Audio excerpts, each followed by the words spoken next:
Hi, this is Rob Schneider. You're doing it. You're listening to the Chunk Podcast. All right, it is the Chunk, and we are back. It's almost like we disappeared for 3 weeks, and now all of a sudden, it's week 3 in the NFL, and I feel like we may have missed some things, but that's why we're back now. Yep, we went into our fantasy cocoons and have blossomed as beautiful week 3 butterflies. Well, speak for yourself. You're the one that has Alvin Kamara on your team. I'm sitting here. I'm floundering. Dalvin Cook has been just so depressing for me, but I'm assuming at some point he'll come back and be healthy and take me to the promised land, but I am struggling. I'm definitely the least scoring, the lowest scoring team after 3 weeks in our fantasy league, but I did sneak a win in your face, Lynch, if you're listening. He couldn't make it on the podcast tonight, but JJ is here, Justin is here, and we are ready to rock a Week 3 recap, and then we're going to roll into a Week 4 preview and see what we're going to look out for from not only the team standpoint, but fantasy aspects as well, because let's be honest, 99% of the reason why I watch teams that aren't the Green Bay Packers is because I'm owning fantasy players on those teams, because it just, for some reason, fantasy football gets me so geeked about other teams. I don't know what I would do if I wasn't playing fantasy football. Yeah, I feel like we'd have a whole lot more free time, that's for sure. Yeah, I totally agree. I've been trying to finagle so many trades. I actually just successfully traded, I guess I can announce this in our league, I flipped a Kenny Stills for a Kerryon Johnson after the Lions' very first 100-yard rusher in like 70 games. So now I'm like super excited about this kid. He's on my team now, and now I'm like, okay, here we go. I'm ready for the disappointment because that's all my team has been. But let's just jump right into Week 3. I want to get a recap. I know we can lead off with the Thursday night football game that was honestly one of the better games of the week. It was your New York Jets versus the Cleveland Browns, and it's Baker Mayfield season. Yeah, I was looking forward to this game just to see, what the Jets were made of. I think the Browns probably have one of the better defenses in the AFC with Myles Garrett. And what started as kind of a bloodbath, sacking Tyrod over and over again, turned into the Jets beginning potentially yet another incredible quarterback's career inadvertently. Yeah. Well, you did pick them as a playoff team. They're 1-2 right now. I mean, they won a game out of 3. I think they're doing pretty fine. They have the time to turn it around. Sam Darnold, obviously, it's early for him, just as it's early for Baker Mayfield. They actually confirmed he'll be getting his first start next week, obviously in Week 4. But Tyrod Taylor went down in this game. Baker Mayfield comes in, and it was like I've never seen anything like this before. It was like LeBron James himself took the helm of quarterback in this game, and that halftime show, I remember we were texting about it. They were talking about Baker Mayfield like he was the second coming of LeBron, and it was the weirdest thing to me. Oh my gosh, they were like schoolgirls just crushing on Baker Mayfield. And look, I liked Baker Mayfield. If you go back to the very first podcast episode, I spoke very highly of him. He had the best passing stats of all the rookie quarterbacks coming into the league this year. And he came in to a Jets offense or Jets defense that did not make any adjustments at all whatsoever, was playing super zone, bend but don't break defense, and he sliced and diced him. So yeah, I got to give it to him. I was crucifying him, everybody at halftime. I was like, dude, chill. It's a rookie. He came in for a minute and a half before halftime, and he did. Granted, he completed 3 passes, and he did have some zip on him, and he looked pretty good. Then he comes out in the second half, and that Browns team did look like an entirely different team. And I've always said from the beginning that the Browns defense is for the past couple years has been one of the better defenses. They just have had the unfortunate circumstance of their offense being just putrid and never staying on the field long enough to give them a chance. I think they have a legit chance with Baker Mayfield at the helm, and I think they look like a legitimate team. I agree, and I think, hey, I picked the Jets as a playoff team. I mean, clearly there's always still a chance. They romped the Lions, who then went on to beat the Patriots this weekend. So really, Jets... anything is fair game, I think, so far this year. It's been one of the weirdest seasons I can remember after 3 weeks of just what the hell is going on in this league. It's so weird. But this to wrap up the Thursday night game, there's a couple players I want to mention. Baker Mayfield, obviously moving forward fantasy-wise, if you're in a 2 QB league or you're looking for somebody, a change of pace, maybe you even had Jimmy Garoppolo on your team and you're looking for a backup, Baker Mayfield may be somebody worth taking a flyer on. And me personally, before this game, I scooped up the wide receiver Antonio Callaway for the Browns. He got 10 targets. And I got high hopes for this kid. He does look good, and he got a lot of targets from Tyrod too. Unfortunately, they were just bad throws. But I think moving forward, as the season progresses, he will look pretty decent. So, Callaway did. He looked really fast. I really also liked Carlos Hyde's performance. 98 yards, 2 touchdowns. Yeah, he will benefit so greatly from having a legit quarterback. It's gonna open up for him. And I know they have Nick Chubb. They picked Nick Chubb in the draft, but Lil Chubblet's going to be on the bench for a while, I think, if Carlos Hyde's healthy. And those of you that have Jets on your team, don't despair. I do say I think Quincy Enunwa we all see is coming back into the league with being a great possession receiver, getting those, clutch balls. And I think that if you have Quincy in the free agency, he's probably worth a snag for a flex player against good matchups. And then Bilal Powell and Isaiah Crowell, I think you probably can't go wrong with either of them. That's potentially as flex players either. Yeah. First off, wide receiver wise, I drafted Robbie Anderson and I cut this mother effer so fast after this game. I can't hold on to him anymore, and I'm embarrassed to say how highly I drafted him. Well, he almost had 1,000 yards last year, but with Quincy Enunwa back and Terrell Pryor back on the team, he really is losing a lot of those looks. Well, not to mention Darnold hasn't thrown it farther than 10 yards yet. Exactly, this season, exactly. And I don't see that being a thing for a while. And I'm not going to sit around and wait for Robbie Anderson to come to fruition. So he's now on the waiver wire in our league, and anybody can have him for all I care. But the running back situation with Crowell and Powell is one of the weirder dynamics too, because I think, to me, I'd rather have Powell all day, but Crowell had a ridiculous game because he racked up a couple touchdowns. If I was a Crowell owner, I'd be hawking him to anybody. I'd be trying to sell him high. That's what I'd be doing personally. For sure, and definitely Bilal does typically get some receptions. They do look to him for screens and dump off passes and whatnot. So I definitely think they both have value. And I have to say, I think Cleveland Browns definitely the best 1-1 team in the league. And going into their game next week, or this week, I should say, playing the Raiders, that will be a true test of what this team is made of, because the Raiders, I think, are definitely a good target for them to take down in an AFC playoff hunt potentially between those two teams. Absolutely. Wouldn't it be nice for you if it came down to the end of the season and it was Browns fighting the Jets for the the Jets were fighting the Browns for the final playoff spot? I couldn't even be mad. Yeah. I would want both of those teams to go. Yeah, absolutely. Either of those teams succeeding obviously would be nice for the league, I think, in general. But we can move on from that. Thursday night was a good game. I stayed up for the entire game. Even though I had a bedtime, I got to wake up and be to work at 5 a.m. the following morning. But I stayed up because it was just a good game to watch. It was worth it. I do have another game that was not a good game to watch, unless you're a Buffalo Bills fan. One of the it had to be the shocker of the season thus far. The Minnesota Vikings, who I believe I projected to win the Super Bowl, got absolutely smacked by a Buffalo Bills team that I'm pretty sure everybody thought was dead.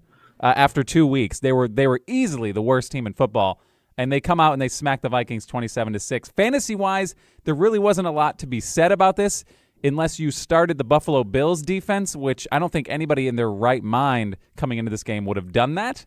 But it was just a super weird game, and Dalvin Cook, who I have, did sit out this game because they had. I'm sure in their head they were like, "This baby's a cakewalk. You get better." And we'll come back the next week because they do play the Rams on a short week this week. But one of the weirder games I've seen, and probably we will see all season long. Yeah, well, I mean, Kirk Cousins, he threw the ball 55 times that game. Yeah. 55 times. And he still didn't break 300 yards passing. Yeah. which is crazy. And the other thing is, for those of you fantasy owners, while LaShawn McCoy is out, Chris Ivory might be an okay stand-in at running back. He's going to be picking up probably a majority of those carries while LaShawn is out, and he's a bruiser. He picks up yards. They'll put him in there for red zone tries, and he can also catch the ball. He had 3 receptions for 70 yards in this past game. So I see what you're saying. I'm going to do the wait and see approach on all Bills players for that matter. I mean, I'm not saying Chris Ivory is a long-term solution, but I think that while LaShawn's out, if you're super desperate, it might be worth grabbing Chris Ivory if you're hurting in a deep league. Okay, I see that. And one other fantasy note, Adam Thielen. Obviously, he to me, even in a bad game script. Well, it wasn't a bad game script. They were getting blown out. So obviously, he caught 14 balls in a PPR league, 14 receptions and 105 yards. You're doing pretty well with Adam Thielen, but other than that, this game was an absolute turd, and just a shocker all around. So we can move on. The New York Giants, they defeated the Houston Texans 27-22. The Texans are now 0-3. Deshaun Watson's, I know he's coming back from an injury. He's kind of settling back in. He did have a pretty decent game. I mean, 24 for 40, 285 yards, 2 touchdowns. He did throw a pick, but I think fantasy-wise, he's definitely coming into his own, but it did take him a little while. I know Nicky picked him a little early in the draft, but he's going to start reaping those rewards, I believe, moving forward. But as a team, the Texans just don't really look good. Yeah, they got to get their run game going. I mean, Deshaun Watson was their lead rusher in that game. The other thing is, they got DeAndre Hopkins, who's kind of hurting. Will Fuller is back in the game. He actually looked good with 100 yards and a touchdown. But I had high hopes for this Texans team.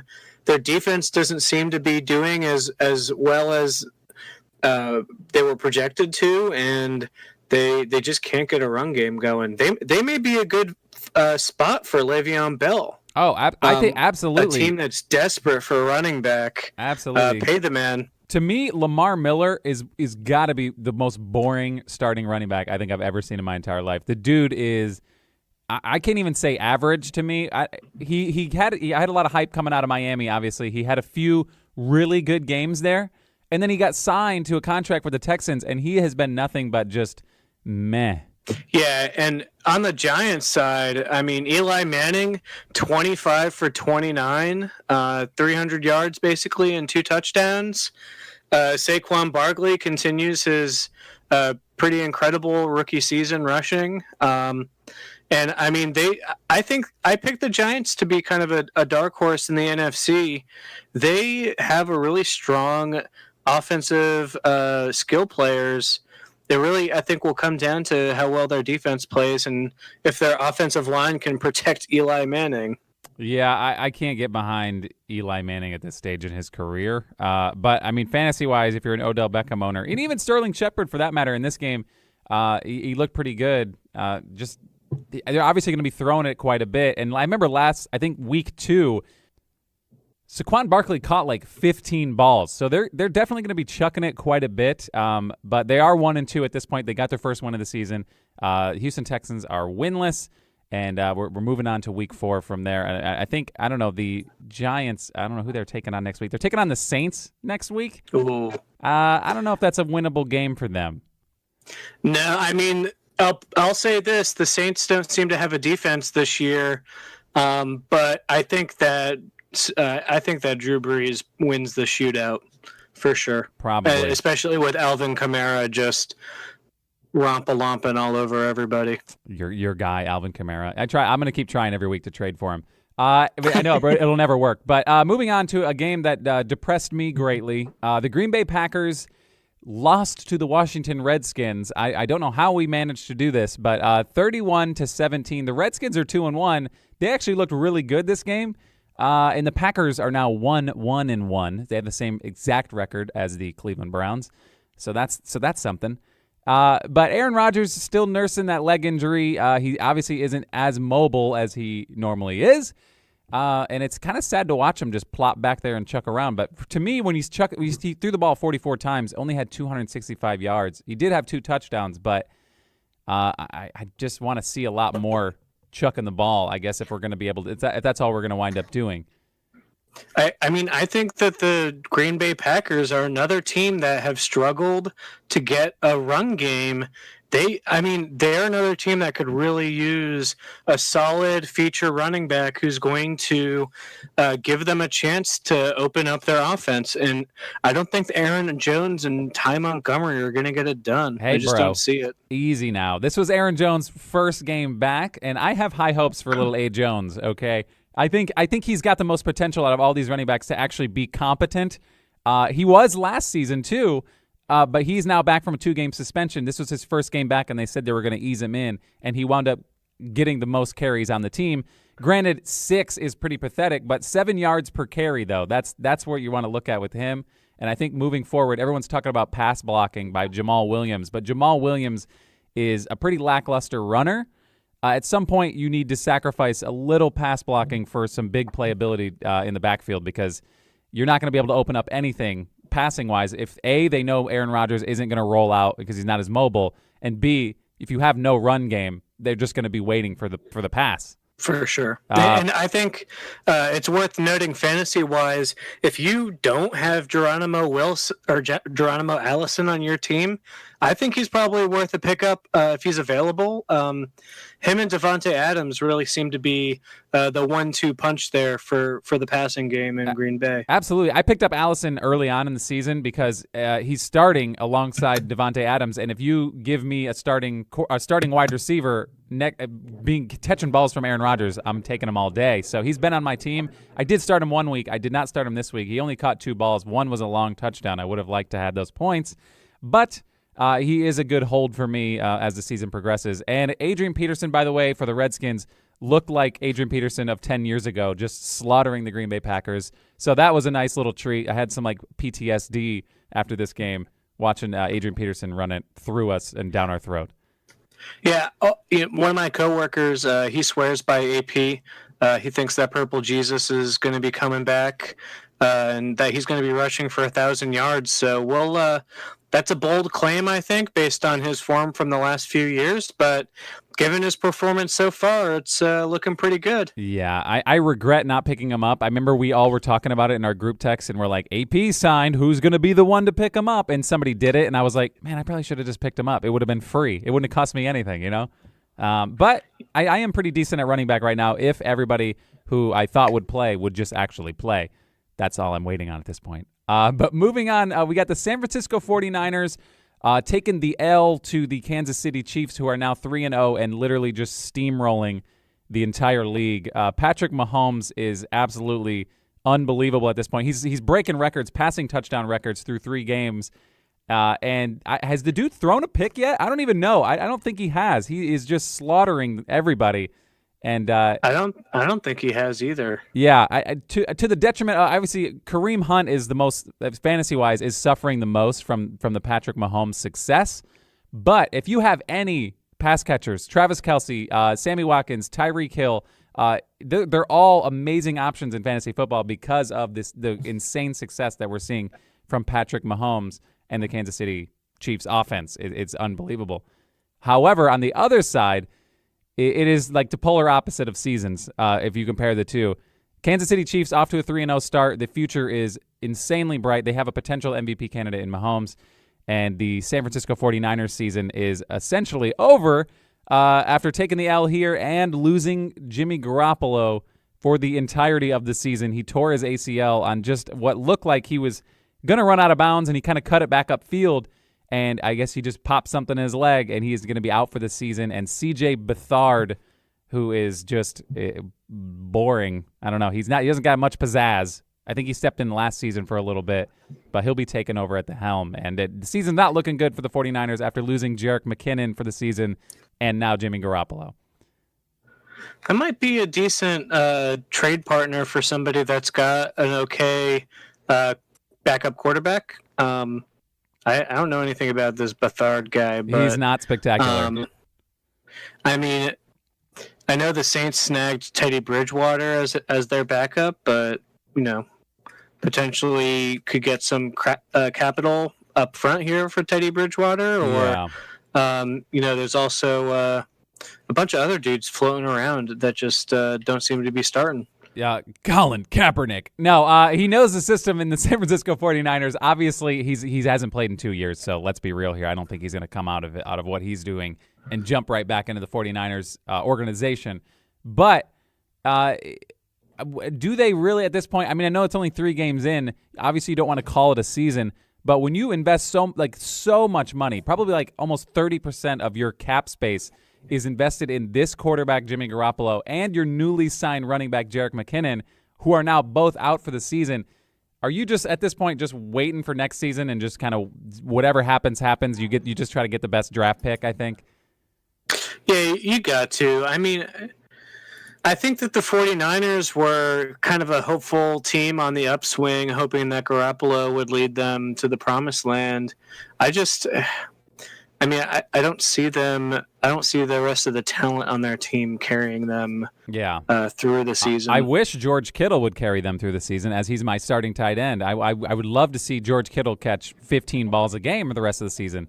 And I got my fingers crossed that's the only person Bethard throws the ball to. But other than that, the only takeaways from this game are the Kansas City Chiefs are rolling and the 49ers are suffering. Moving on, the Oakland Raiders lost to the Miami Dolphins, who are shockingly undefeated. I don't even know how this is happening. In one of the weirdest games fantasy-wise, if you had like Miami Dolphins, I think some people might be starting Ryan Tannehill, maybe. Kenyon Drake had one of the weirdest games of fantasy football I've ever seen. He only had 5 carries for 3 yards. They wound up scoring 28 points, and they were almost all on like these crazy long home run hitting plays. And they wound up taking the win from the Raiders, who to me are easily one of the worst teams in the league. I think that the Dolphins, this isn't me just being biased because they're a divisional rival. I honestly think they're probably the worst 3-0 team in the entire league out of 3. Yeah. The Rams and the Chiefs are just on a whole nother level. And the Dolphins, they just, they beat the Jets on a short week. They beat the Raiders and they beat the Titans. We'll see how they stack up when they play the Patriots this upcoming week. They play the Bears in a couple weeks. So the stronger part of their schedule is yet to come. And so we'll kind of see where they're at later this season. They did not impress me when they played the Jets the other day. No, I totally agree. I mean, I don't know how they're doing it, but they're patchworking together these W's. But I mean, obviously, at some point, it either is what they are, or they're gonna come back down to earth. The Raiders are about as I don't know, landlocked as you can get as far as they're just awful. I don't know, everything about them. John Gruden came back to the Raiders. I don't know what he was expecting, but when you started off by trading away your best player in Khalil Mack, you're not looking for a good season, to be honest. And Derek Carr is not great to me.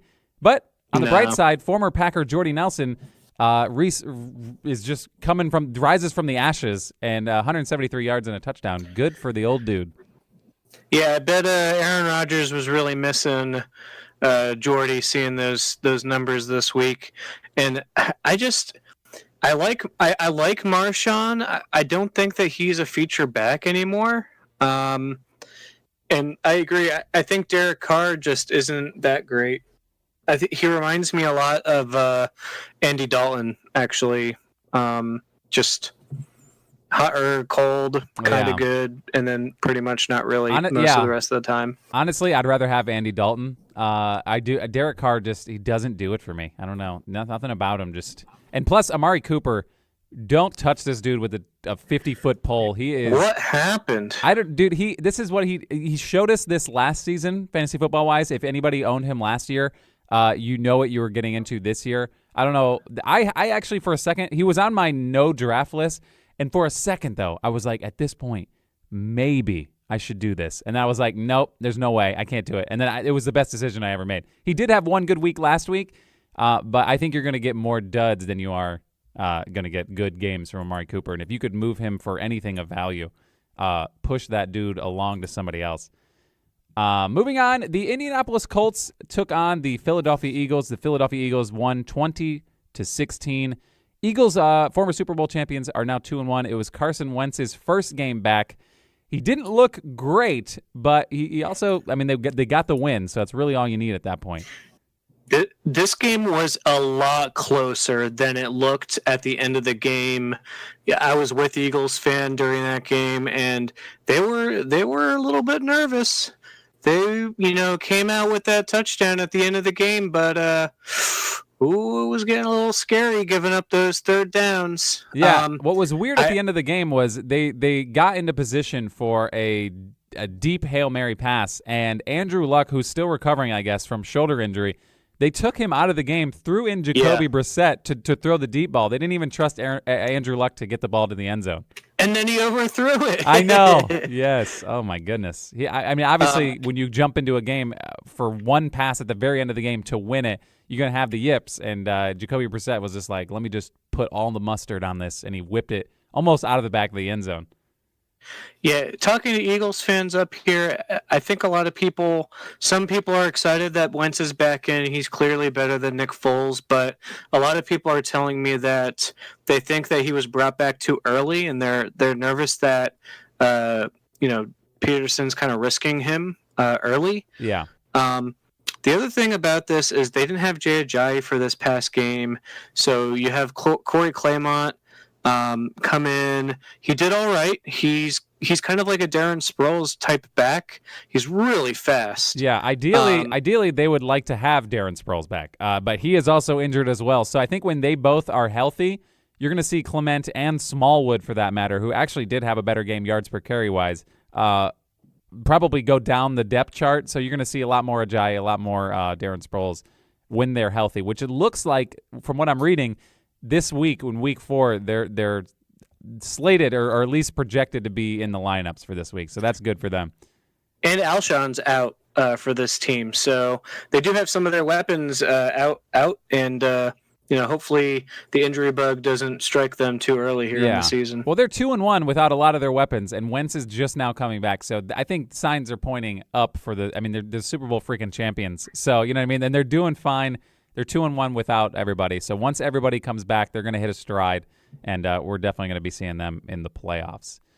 But other than that, the Colts side, not really much to be said. I mean, they're always kind of like a middle ground team. Yeah, I think Ty is probably their best player. He didn't do super great. He had 5 receptions for 50 yards, but that's 10 yards a catch, which is great. But the rest of their offense wasn't really powerful. Their run game was lackluster, like a lot of other teams we're seeing. And I mean, Andrew Luck, he's good, but he does look a bit rusty himself. So yeah. Speaking of rusty, we'll move on to the Tennessee Titans and the Jacksonville Jaguars. This game could be just, if you like defense, you must have loved this game because it was 9-3, and the Tennessee Titans actually took the win, which was shocking to me because obviously I think when we did our pick'em, everybody picked the Jaguars because to me, they're the more complete team. They're the better team. And granted, they didn't have Leonard Fournette for another week. But, I mean, come on. It's the Tennessee Titans, and they had Blaine Gabbert starting at quarterback. Well, they beat the Patriots without Leonard Fournette. So you'd think that they would have continued their nice run here and have, shellacked the Titans. And they just could not get anything going. It was very disappointing. Yeah, it was a field goal game. I mean, everybody just kept kicking field goals. Pretty boring game. But one interesting thing of note is Marcus Mariota obviously he sat out last week with an elbow injury, and then this week they put Blaine Gabbert in to start. Blaine Gabbert gets hurt. Marcus Mariota was suited up just in case. Guess who came rolling in the middle of the game? Marcus Mariota, and they never really got anything together. And to me, their rushing attack is just, it's putrid. Derrick Henry is a plodder at best. This dude gets the ball and sees how far he can fall. It is sad to watch. And Corey Davis, I do have high hopes for, but unless Marcus Mariota is completely healthy, his fantasy value is less than stellar. But there's not really much else to be said about this game moving forward. But to see the Titans are 2-1 now with the Jacksonville Jaguars, so they both come out of this game 2-1. I was just going to say that might, hurt the Jaguars later on when they're trying to get home field advantage in the playoffs. That was definitely a game that they needed to win. So we'll see how that plays out going forward. Yeah, I'm shocked they didn't wind up winning that one. But the Carolina Panthers did walk away with a win up against the Cincinnati Bengals, who were 2-0 coming into this game. And it was interesting to see the dynamic. Obviously, it was Cam Newton at home. So he didn't really throw for a lot, but 2 rushing touchdowns. He is the ultimate rushing touchdown vulture. I know a lot of Christian McCaffrey fans out there and people who have him in fantasy were happy with the 184 freaking yards on the ground, but maybe they would have liked to get another one of those touchdowns. But Cam Newton is like a sniper on the goal line. He just takes them all. Yeah, well, he's just so humongous, and he's not selfish necessarily, but he does believe in his playmaking abilities, and they let him do his thing out there. So it won them the football game. For you Funchess owners, I like Funchess a lot, but people were wary of him going into the season because they drafted that wide receiver DJ Moore. Yeah. But DJ Moore really hasn't panned out, and Funchess has kind of shown himself to be the number one wide receiver again for Cam Newton. I think Funchess is probably a flex player at best, just given Cam's penchant for running the ball. Yeah, and he is benefiting greatly from Greg Olsen being out, by the way. He is obviously, he's a big guy, and he's kind of taken over in that tight end role. There's not really somebody up there to replace him. This Ian Thomas guy is trying, but the main beneficiary of Greg Olsen being out and this was last year too, Devin Funchess is doing pretty well. But the Bengals were out without Joe Mixon. Giovanni Bernard started and played the entire game. He didn't really do much. He did score a touchdown, but people who were thinking giant workload for Giovanni Bernard, they may have started him over a couple other people because Mixon was out. Probably didn't get the biggest game that they wanted from him. Giovanni Bernard is one of those backs that you really, really, really wish, he would take it more advantage of his opportunities to shine. He just never has big games. He never does. Yeah, this 61 yards and a touchdown is probably one of his best fantasy games in a long time. Yeah, he is a smaller guy. He is more known for catching the ball out of the backfield. But when you're trying to run between the tackles, especially in a game like this, he averaged 5 yards a carry, so you can't really knock him for that. It's just, I don't know. He's not going to take the job from Joe Mixon. Once he comes back, Joe Mixon's sitting his ass right there on the front of the line, so he's going to be the main dude there. Tyler Boyd has looked incredible all season long, and which sucks for me because I picked up John Ross. I was a big John Ross fan who I thought was starting alongside A.J. Green as the season started, but John Ross just hasn't put it together like Tyler Boyd has, and 6 catches, 132 yards, and a touchdown. Tyler Boyd is looking fierce out there, next to A.J. Green, too. Right, yeah, he definitely seems to be taking some of those looks from A.J. Green. It was interesting how the receptions broke down this week. Him, Eifert, A.J. Green, and Giovanni each got 5 or 6 receptions, so... Andy Dalton is like I said before, he's one of those hot and cold players. I just don't think that the Bengals offense is reliable enough other than those 2-star players, AJ Green and Tyler Boyd. I don't invest in the Bengals otherwise. All right, moving on, the Denver Broncos up against the Baltimore Ravens. The Ravens actually looked pretty good this game, 27-14. They beat the Denver Broncos. Broncos were actually undefeated coming into this game, which was shocking with Case Keenum under center. They got 2 pretty good rookie running backs, Royce Freeman and Phillip Lindsay, who was actually one of the leading rushers in the NFL, until about, the second quarter of this game where there was a little dog pile action.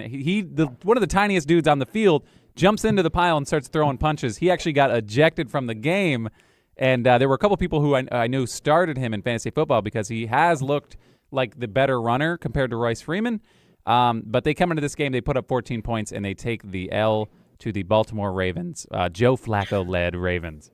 Yeah, I was surprised. I thought that the Denver Broncos defense would hold the Ravens, hold them back a little bit more in the way of scoring.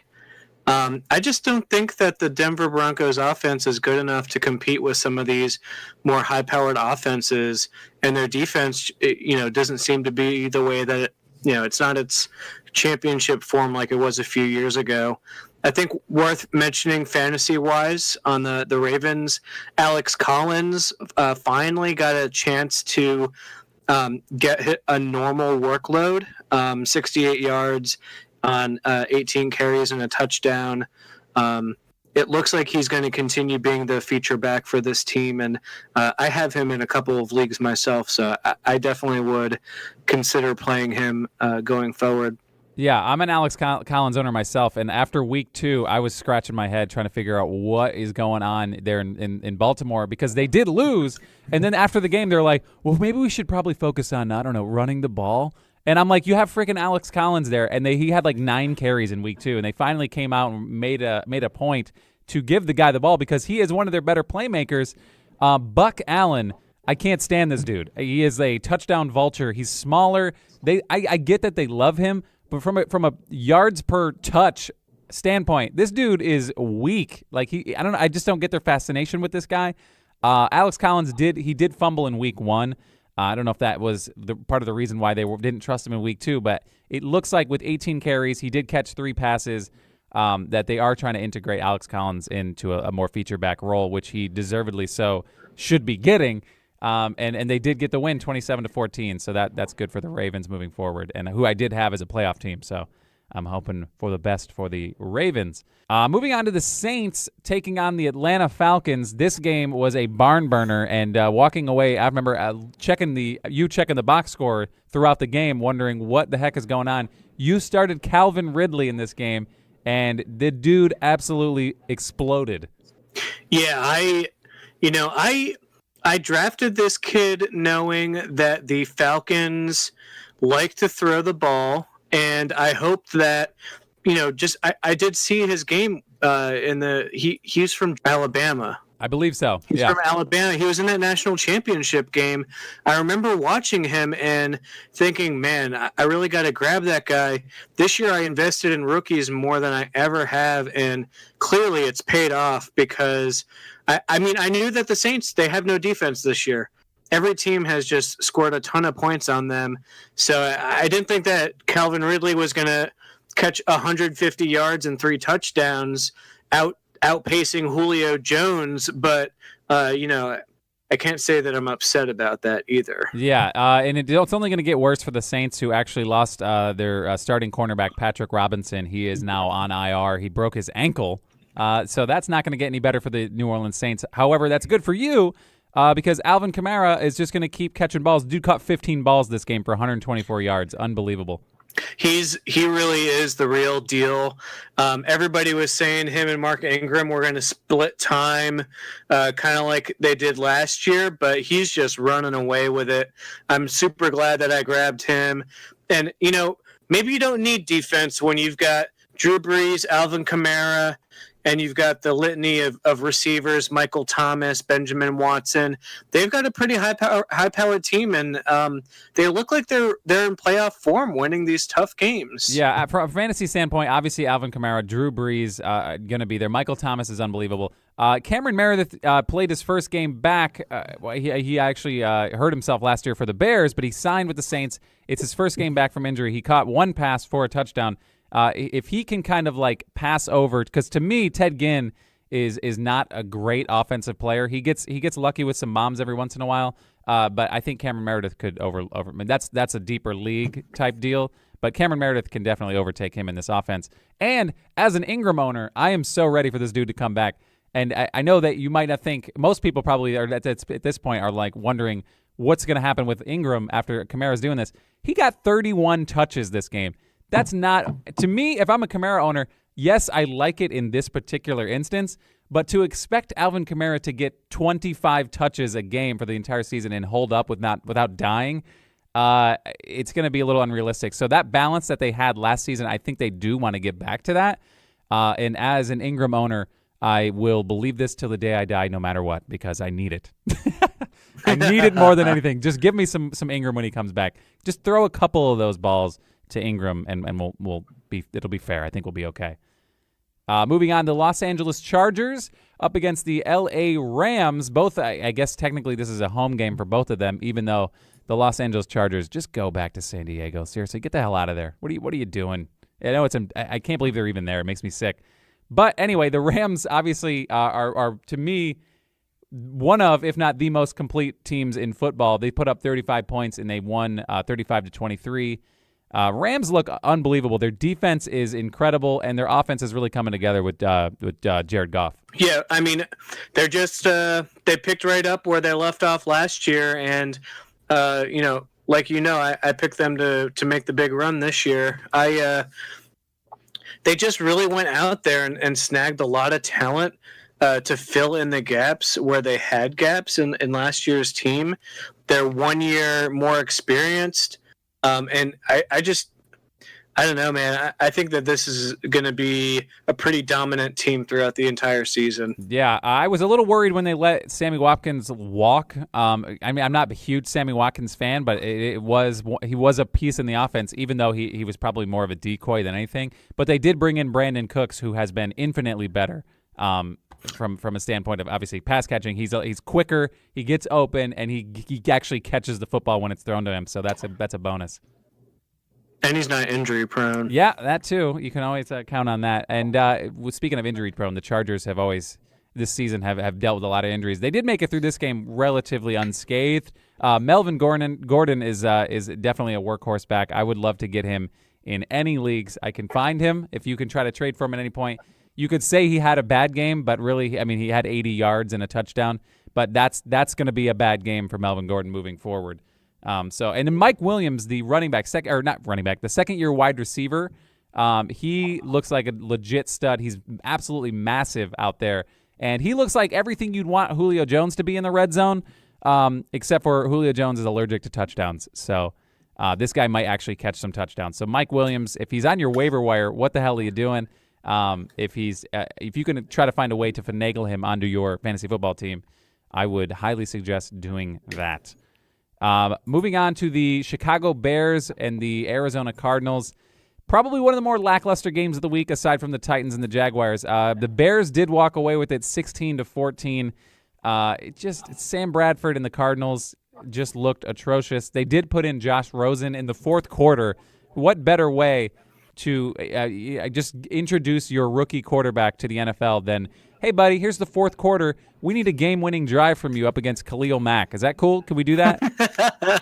He obviously did not get the job done, clearly. And this whole offense in general, the Cardinals just kind of look like butt cheeks out there. Even with one of my favorite players in the league right now, David Johnson, they just don't understand and can't figure out a way to use him. Yeah, I think that the Cardinals offense just isn't great. They don't have enough talent on that team. David Johnson can only do so much. Larry Fitzgerald has been pretty quiet, especially the last couple of years. And I think it's probably a team that's going to be going into a rebuilding. Meanwhile, you have the Bears who did their rebuilding, who grabbed their quarterback, who clearly have a pretty disgusting defense, and they just... they snatched Khalil Mack up as soon as they could. I mean, why wouldn't you? Yeah, it's working out great for them. He is absolutely crushing it. Mitch Trubisky is, I don't know yet. I don't know yet on him. He hasn't really shown much. I don't know. Every time I see him play, he just does the bare minimum. Obviously, if you're getting the win, that's all you need to do. But they are 2-1, and that one loss came from my favorite win. Not in Packers history, but in recent Packers memory in Week 1 with that Aaron Rodgers coming back. That was one of the most awesome things to watch. Yeah, Mitch Trubisky strikes me as kind of a game manager type quarterback. He's not going to win you the game. He's not going to lose you the game. Somebody that I picked up in one of my leagues that I think is pretty interesting is Taylor Gabriel from the Bears. He's only gotten 5-6 points a game so far, but he's getting a lot thrown his way. Yeah. So I think that it might be worth snagging him. Potentially, the relationship between him and Mitch gets better, and maybe he sees more points fantasy wise. Yeah. No, he's seen a lot of under routes, and excuse me, he is catching a lot of balls. He's getting a lot of balls thrown his way, but unfortunately, those balls are only for like 5 yards at a time. But I mean, obviously, if he does, all it takes is one for him to break it, and as long as he's getting the opportunity. There's definitely something there, so you can keep an eye out for Taylor Gabriel fantasy-wise. The Dallas Cowboys, absolutely atrocious. I don't even want to really even talk about this one. They just look like butt cheeks. Ezekiel Elliott is still doing Ezekiel Elliott things somehow. I don't know how he's managing it. But the Seattle Seahawks beat the Cowboys 24-13. Russell Wilson, only 192 yards, 2 touchdowns. He's not really running the ball like most people thought. He's not really getting many rushing yards. Yeah, it's really interesting. He was the highest scoring fantasy quarterback in most leagues last year. But this year his starts have been pretty slow. I think that they're really, they might be feeling the effect of not having Doug Baldwin there.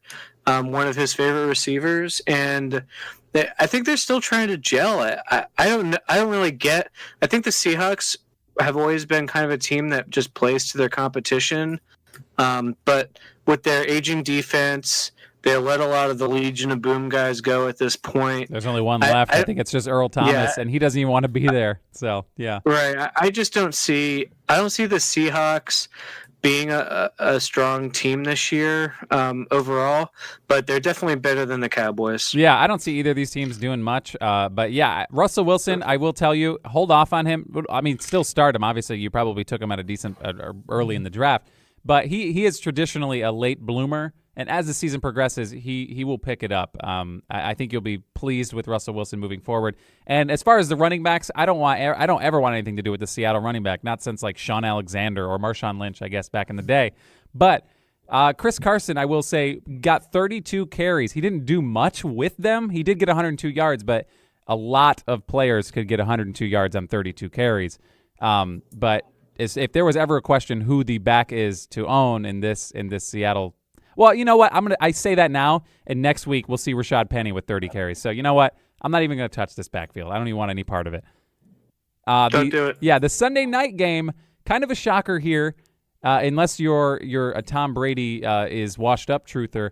The 26-10, the Detroit Lions put a pretty decent beating on the New England Patriots on Sunday night. What'd you think of that one? I thought that this was one of the more glorious things that I've watched in the past few weeks, and I just saw the Jets score 48 points against these same Lions just 2 weeks ago. So I just look, of course, I really want for this to be the sign that Tom Brady's going downhill, that his age is finally catching up to him, but I will never count the Patriots out until I see that man retire. Or until they're mathematically eliminated from the playoffs, which hasn't happened in like decades. Right, and I just look, last year they started off kind of crappy too, and then look at them. The same thing the year before. This team always takes a little bit of time to gel because Bill Belichick, moves people in and out like chess pieces. And I just, look, they may have lost to the Lions. It may have been one of the more disappointing Tom Brady performances, but until I see that man retire, I will not count out this team. And just a shout out, I really like Sony Michel. Yeah. Another player from that championship game. I think that he's probably for you guys in keepers or guys and girls in keeper leagues, I think it's worth maybe snagging him if you haven't already. Okay, but I do have one question though. Do you like Sony better than Xbox though? I do like Sony better than Xbox as well. Rest of the season, you think Sony probably preferably? Okay, that's cool. All right, that's a good tidbit. Well, I think I'll put it this way: the Patriots in the past few years have done a running back committee between Burkhead and Gillis Lee and that other dude that they had. But this year, Sony Michel seems to be getting more carries than the rest of the committee. Yeah. So I think he's probably worth the investment. Yeah, I mean, obviously, starting running back, if they're actually going to use a running back for, multiple touches a game, I mean, over double-digit touches on a Patriots offense traditionally for a running back is good news. No Rex Burkhead. It doesn't. I mean, Sony Michel. They drafted him pretty high in the draft, so I would expect him to take the majority of the load moving forward. On the other side, speaking of drafted running backs, Kerryon Johnson. We mentioned earlier in the podcast. I actually just traded for him. To me, Kenny Stills for Kerryon Johnson was a no-brainer. I like Kenny Stills, but he's a little too boomer bust for me. And this dude is on the upswing. First 100-yard rusher in 70 games for the Lions. Kerryon Johnson looks pretty good. Isn't that wild? And it's the first time the Lions, I think I read it's the first time the Lions have beaten the Patriots since like 2002 or something like that. Oh, my gosh. I think those of you that are LeGarrette Blount owners, you have to remember that the dude is a change of pace back. You throw him in on third down and see what he can do. Yeah. He's not a feature back. No, you just want him to grab the ball and flop for at least 5 yards to get the first down. I mean, if he can just roll his way a few yards to get a first down, he's good to go.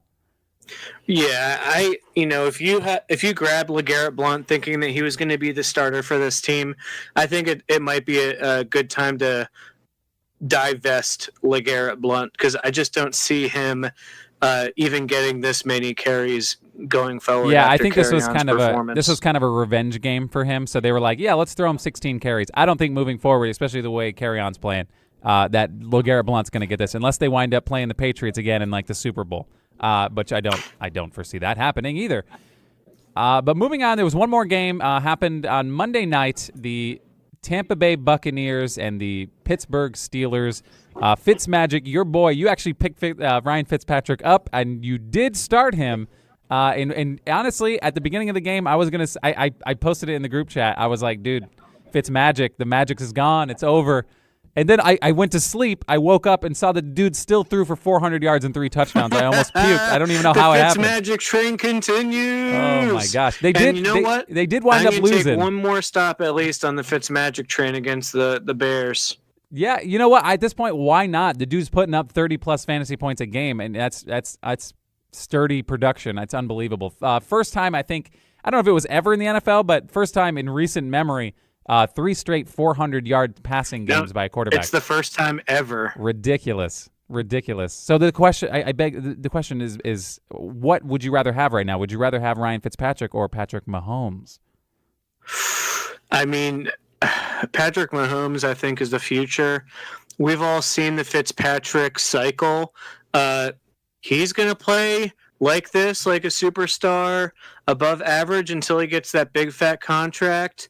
Maybe give him a nice 3-year contract. Yeah. Jameis rides the bench. I don't know. And then next year he's going to be back to the Fitz tragic. Yeah, but I don't. You know what? While he's riding high, I'll ride the Fitzmagic train all night long. Yeah, I don't see why you would jump off of it at this point. The dude just keeps chucking it. They're throwing the ball 50 times a game, and there is zero rushing attack to be said. Peyton Barber was highly touted, especially after the preseason. He looked pretty good, and now there's just no semblance. Either that or they're just not giving him the opportunity to be good. They're not even running the ball at all. Yeah, this team would be super scary with Le'Veon Bell. Yes, it would. This team would be super scary with Le'Veon Bell. Yeah. And who knows? I mean, they're an NFC team.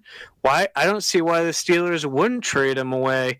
I don't know what their cap space looks like, but they can't possibly, have, too much of it wrapped up. No. I mean, Mike Evans is good, and they don't really have good, they don't really have but a lot. They got a lot of young guys on their team. Yeah, they don't really have a lot of high dollar players, so they probably do have the cap space to do it. It's just a matter of trying to finagle that because it is basically a rental for Le'Veon Bell. I mean, I doubt he's going to sign somewhere and re-up right away.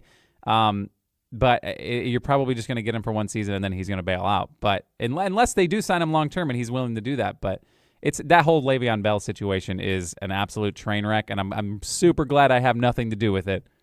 Yeah, those Le'Veon owners must be real sad right now. I just got to stick with it, folks. It's It's a wild ride, and we'll see where he ends. I mean, wherever he ends up, he's going to start immediately. Yeah. He's going to get a ton of carries. So, but the question is, will he end up anywhere? Because to me, all I'm seeing right now at this point is all he's gonna do is skate by till week 10, show up to the Steelers, and then what? Like, you think they're just gonna welcome him back and be like, yeah, come on, buddy, come play football with us. All your teammates we've been waiting for you. We're ready, like a big group hug.